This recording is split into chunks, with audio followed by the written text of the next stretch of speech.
Welcome to the Banker Lamp. Please enjoy the video. You begin by preparing a reproducible environment.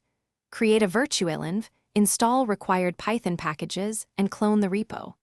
Once done, pick a model size based on your GPU memory. Smaller models run faster, larger ones give higher quality. Then download the weights and confirm checksums to avoid silent corruption. Make sure to allocate disk and temporary storage. This gets you from 0 to having the model files and runtime ready, so you can run the first inference quickly. Now configure the runtime and tokenizer. Choose CUDA if you have a GPU, enable BF16 or FP16 to save memory and increase throughput, or use CPU fallback with quantization. Once configured, load the tokenizer and set generation parameters like max tokens, temperature, and top P to control creativity. Test with short prompts to validate behavior, then profile resource usage and tune micro-batch size and beam settings for latency or quality. This middle phase balances performance, cost, and output fidelity.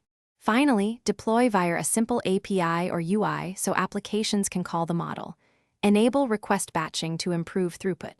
For optimization, apply quantization or memory mapping, and offload layers to CPU when VRAM is tight to avoid OOMs. If things go wrong, check error logs and GPU memory first, then confirm package versions and reinstall dependencies. If persistent, switch to a smaller or quantized model. One clear troubleshooting tip. Reproduce the failure with a minimal script to isolate environment versus model issues. Thanks for watching. If this was helpful, leave a like and consider subscribing. See you next time.